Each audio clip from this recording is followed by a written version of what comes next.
За Монголын радиологийн нийгэмлэг үүсгэн байгуулагдаад 30 жил болж байна. Айн хүрээнд жил бүр зохион байгуулдаг Монголын радиолог үндэсний чуулган энэ сарын 19-ноос 21-ний хооронд болж өнгөрлөө. Энэ жилийн чуулган радиологийн салбарын инновац болон хиймэл оюухан сэдвийн хүрээнд болсон юм а. Монголын радиологийн үндэсний чуулганы үеэр үндсэн 15 сэдвийн хүрээнд 20 гаруй салбар хуралдаан болсон. Мөн 800 гаруй дотоодын оролцогчид 9 орны 80 орчим олон улсын профессор судлаачид оролцсон юм а.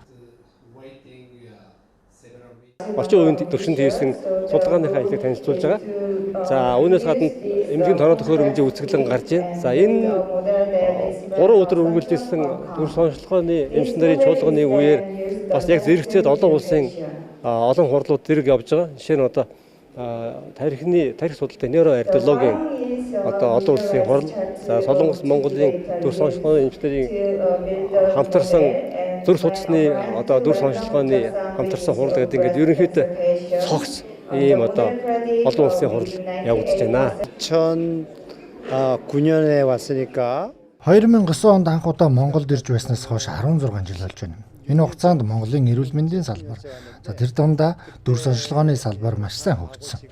Жил ирэх бүр Монгол эмч нарын чадвар сайжирч эмнэлгийн тусламж үйлчилгээ хүртээмжтэй болж байна. 2010 оноос хойш манай Корея их сургуульд эмч нар 14 хоногоос 2 жилийн хугацаатаа суралцсан. Монголын эмч нар маш чадварлаг, альваг богино хугацаанд суралцдаг. 이번이 36번째 왔어요.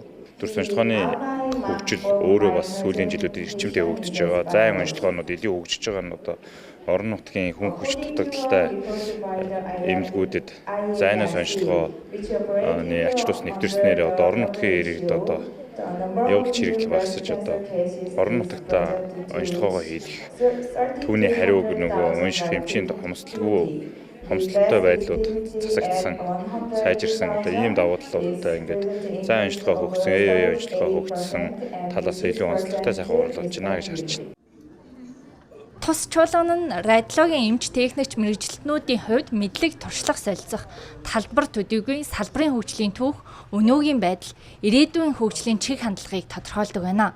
Мөн шинэ боломжуудыг нээж дэвшилтэд техник технологиг мэргэжилдээ хэрхэн ашиглах талаар шинэ мэдлэг чадварт суралцах боломжийг олгодгоор ач холбогдолтой юм а.